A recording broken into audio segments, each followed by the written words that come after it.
आज से लगभग 2000 साल पहले भारत के दक्षिण में मैलारोप्य नाम का एक नगर था, जहां अमर शक्ति नाम का राजा राज्य करता था।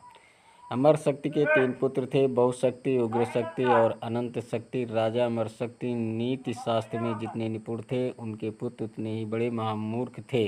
पढ़ाई लिखाई में उनका मन बिल्कुल भी नहीं लगता था, और इसमें राजा अमर शक्ति तो अत्यंत चिंता हो रही थी। राजा बहुत ही चिंतित थे।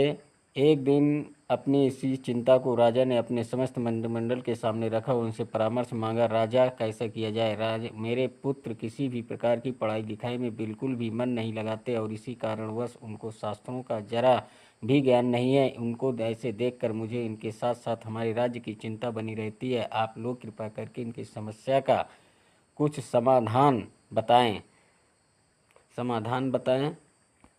सभा में उपस्थित एक मंत्री ने कहा, राजा, पहले 12 वर्षों का तक व्याकरण पढ़ी जाती है। उसके बाद मन का धर्मशास्त्र, चाणक्य का अर्थशास्त्र और फिर वात्स्यायन का कामशास्त्र पढ़े जाते हैं।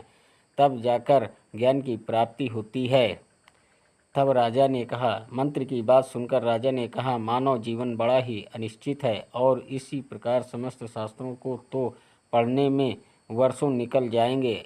इस सारे ज्ञान को अर्जित करने का कोई आसान तरीका बताओ। तभी सभा में उपस्थित सुमति नाम के मंत्री बोला, यहाँ समस्त शास्त्रों में विद्वान और विद्यार्थियों के प्रिय विष्णु शर्मा नमक एक आचार्य रहता है। आप अपने पुत्रों को उसे सौंप दे, वो अवश्य ही आपके पुत्रों को कम समय में समस्त शास्त्रों के ज्ञानी बना देगा।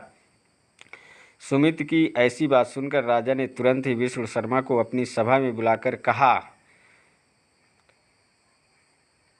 दोस्तों, ये वीडियो आपको कैसी लगी? यदि अच्छी लगी हो तो लाइक, शेयर और सब्सक्राइब जरूर कीजिएगा। चैनल पर नए हैं तो बेल वाली घंटी दबाना मत भूलिए, ताकि आपके मोबाइल में इसी प्रकार की नोटिफिकेशन हमेशा मिलती रहे। थैंक यू सो मच मेरा यूट्यूब वीडियो देखने का। आप सभी को नमस्कार दोस्तों। जय हिंद, जय भारत।